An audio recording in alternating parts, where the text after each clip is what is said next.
And I've toured with him around the country, and the threat to his personal safety is absolutely real. And what makes it worse and what compounds it is that the police and the institutions within this country consistently fail to take it seriously. Turn our attention to Nigel Farage, because he finds himself at the centre of another sleaze investigation after the Times discovered the Reform UK leader did not declare benefits, including staff, security and housing, by the crypto gambler George Cottrell, also known as Posh George. Farage was already facing questions over a £5 million gift from the Thai-based crypto billionaire Christopher Harborne, which is subject to an investigation by the Parliamentary Standards Commissioner. Speaking to Times Radio earlier, Labour's Housing Minister Steve Reed said this. Farage should be coming out right now and answering questions on shows like yours, John, to show that he did nothing wrong. Instead, he's gone into hiding. That isn't what somebody who's got nothing to hide does. This really does stink to high heaven, and I think Nigel Farage needs to get out there and face this up and explain what he's really been doing, because the British public want all political parties, all politicians to play by the same rules. The Times today reporting, this is the Times and Sunday Times Insight Investigation team who've been running this, and the Times reports today that George Cottrell was handing out a business card printed with the Reform UK logo and Nigel Farage official email address. That's despite having said he had no formal role in the party, which was one of the reasons why he said this was a gift and not a donation. So that's something to throw in. Of course, Nigel Farage and Reform refute that these donations needed to be declared. They say that that's not the case, and they continue to sort of do away with the story. And meanwhile, today ministers have announced plans to restrict overseas voters moving to the UK and giving more than £100,000 in political donations for a year after their arrival. That was announced in the House earlier today. So there is a growing swell, Jo, of issues surrounding Nigel Farage. Just your overview, first of all, on whether Nigel Farage is in trouble.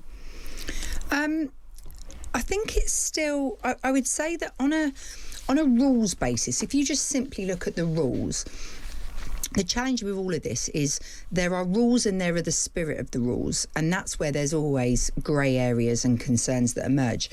But the bigger issue that I think is really becoming apparent is that Nigel Farage appears to be quite rattled by the questions that he's being asked, his appearances, his media sort of interviews, when he's been doorstepped by cameras. He is struggling, I think, to be Nigel Farage. Nigel Farage kind of would always be able to be sort of very confident. Ride it out. Yeah, just kind of, there's nothing to see here, and would be very... I suppose he would sort of instill confidence in other people. If you kind of like him or you're interested in him, you would go, yeah, there's nothing to see here. The problem is he is looking more rattled by this. And so are others in the party. It was quite odd yesterday to see Robert Jenrick, one of their spokespeople, out and about defending Nigel. You know, it's the sort of thing Nigel himself should have been doing. It's odd to get someone else to defend your position. Because primarily it's not supposed to be a party matter, it's supposed to be personal. So why is somebody for the party then doing the bidding on his behalf? You're sending mixed signals all the time. So I think the interesting bit is that he's potentially been incredibly cavalier and hasn't really appreciated the sort of scrutiny that when you're in public life and what you're doing, what that involves.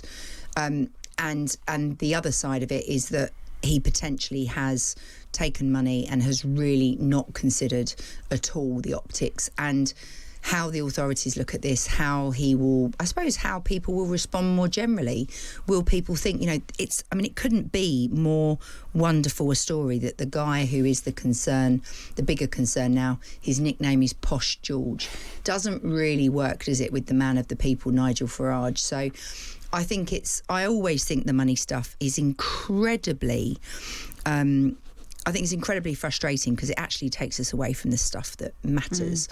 It doesn't help people solve the cost of living crisis and stuff. So I think, if anything, it will irritate a lot of people. I think they'll be frustrated by the debate, but I think there will be questions that are going to follow him around. Yeah, we've got the issues of Nigel Farage's property, the £5 million gift from Christopher Harborne added into this mix as well. And by the way, Farage has been referred to the Parliamentary Commissioner for Standards. He was referred on Sunday over these gifts, as he calls them, from George Cottrell. Let me give you the rules on this. So the code states that all new MPs must declare any registrable benefits received in the 12 months before their election. The test for one of these benefits is something that might reasonably be thought by others to influence his or her actions or words as a member of Parliament.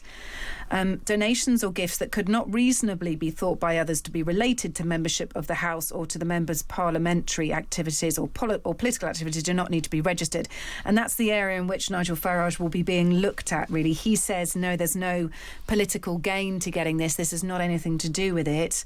But the line, and Harriet Harman spoke about this on the radio this morning, that might reasonably be thought by others, that is the bar. Who are the others? It isn't Nigel Farage's bar, really. It is others. It's other people's interpretation of these. Yeah. Let's bring in Liam Deacon, communications consultant and former head of press for the Brexit Party. Liam, good evening. Good evening. Hello, thanks for being with us, Liam. Look, I'm going to take you back to your days at the Brexit Party. You know George Cottrell. I'm not sure whether he was called Posh George back in those days, was he? He's always been Posh George. How would you describe him? Just sort of, if you can take us to the time when you were at the Brexit Party and what involvement George Cottrell had. George is someone that believes in the cause. He's someone that gets on with Nigel, and he's a friendly character. I do find it fascinating reading some of the reports today, sort of painting this web of all these nefarious movements. Apparently, Range Rovers driving down the road is a sign of, nefarious action at play. He's a rich man. He's a fairly nice man. He's a gregarious man. He's someone that really deeply cares about the cause and has been by Nigel's side since he was young. Incidentally, there are other Nigel advisors that have been with him since he was 16. They were 16. Some of them went to state school in Birmingham. Some of them went to state school in Clacton. And they've been by Nigel's side for decades now. And they're good at what they do. George obviously is a wealthy individual. He has been quite busy and has never had a formal role with the party. That's fine. I'm very interested. There's a lot written in these articles, almost none of which seems to be new. I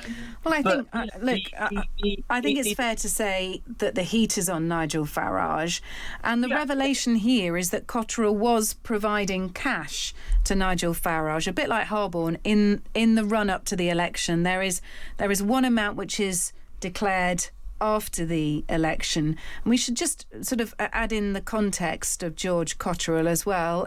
He is a convicted criminal. He did serve time in the United States. So we should be clear that is also part of his history. He'd been caught agreeing to launder money for undercover agents posing as drug traffickers in an FBI sting operation. And so we do need to add that sort of into the context of him. I mean, it's been added many times. Yeah, but I want to point that out for the record. Years ago, and I mean, he's literally written a book about his time in jail, and he's written a book about what he learned. A book which is very much aimed at helping law enforcement stop similar things happening ever again, which also doesn't seem to get mentioned. Look, there is a diverse group of young men around Nigel. I've been on your show many times, Kate, and I'm always surprised. I'm always, and I like to think you know me just about well enough to know that I'm not some evil sort of nefarious character. But it always does fascinate me how I think the attacks on the Sunday Times by people around Farage are wrong. Gabriel Program is a man with a job to do. But what is also true is there is an audience for a certain type of genre of story around Nigel Farage. But this is politics. It happened to Keir Starmer as well, Liam. Joe is absolutely right about the fact that there's a head of steam around this story right now. And there is a clear reason why a lot of these old lines and claims about George have been dug up now to keep that head of steam going. I don't think, the journalists doing that are doing anything bad. They're serving an audience who want to read a type of story. They want to share it. They want to get angry about it. But we've learned very little that is new. And fundamentally, Joe was right about her analysis of the comms around this story, and I don't think it's all been handled very well. But fundamentally, it comes down to two questions. Does the British public think that Nigel Farage says things that he doesn't believe? No. I think he's, in terms of the things that he says, you can like them or dislike them, but I think the public trusts that he actually believes what he says. And the second problem, the question that it boils down to is, does the British public have a problem with people that have lives outside of politics and do business and start businesses and take risks before they join public? Actually, I'd argue that the British public is crying out for a little bit more of that, rather than people that swim around in the political pond feeding out of the same trough for years and years. Sorry to mix my metaphors there, but for years and years and years. And I don't think the British public mind. Yeah, well, he's also got really to convince the parliamentary standards office as well, hasn't he? I can't speak. Let me be very clear, and I told your producer before I came on, I haven't been around him for several years now, and I don't know the ins and outs of these recent allegations, and I can't speak to the veracity of them or not. I do want to make one other point, and I want to make this really strongly. I was listening to a rival radio show earlier where they were sort of talking dismissively about the idea that Nigel needs security. And they were saying, there's people in Labour that have it worse. There's people in Tories that have it worse. That is rubbish. Okay. Nigel Farage has a deep well of support in this country, but there is a large proportion of the British public and a large proportion of the activist class that think it is completely acceptable to insult, harass and even attack him. And I've toured with him around the country, and the threat to his personal safety is absolutely real. And what makes it worse and what compounds it is that the police and the institutions within this country consistently fail to take it seriously. I was in the office when a rabble of so-called environmentalist protesters broke into our office, grabbed our paperwork, threw it on the ground, thrust cameras in our face, and laid on the floor shouting threats at us. And we called the police. No fewer than 12 police cars turned up. They stood in the corridor and they declared it a legitimate protest. And they told us, in no uncertain terms, we would have to call our own private security if we wanted to get them removed from the office. We didn't have private security on hand at that point, and we had to contact and cut a deal with a private security term. It took about 4 to 6 hours for that process to come and for them to come. And then the police very kindly observed as they were removed from the office. There was researchers, young people that were absolutely terrified, people that were working hard. It has never, it is only the last 2 years when Nigel Farage has been popular and really people are starting to claim that Liam, sorry, it's Jo here. Liam, sorry. For Nigel Farage was hang on, Liam. Let's just let let Jo get a question in. You've raised a really important point, and I've worked in politics for many years, and I would say that, lots of people can claim that they are more at risk than somebody else, and I think your points about Nigel are incredibly valid. But I also think that there are a couple of things that, as if you step back and think about the communications of this, the risk is actually that people don't really like to be reminded about large sums of money, that no matter where it goes or what it's being spent on, it's not helpful for politicians to be linked to wealth and sort of, the murkiness of things that have sort of been handed over and what was or wasn't required for that money. I think, there were a couple of recent interviews where Nigel got himself really angry about the idea of had he spent it all on security.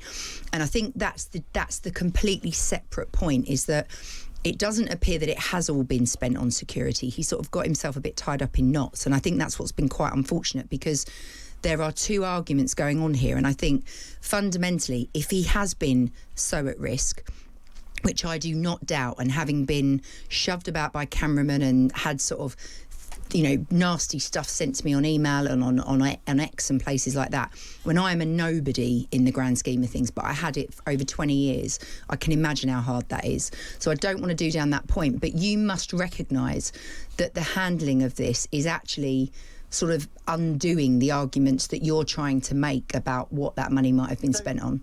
I don't really. I agree and disagree with that, but I think it's fairly reasonable.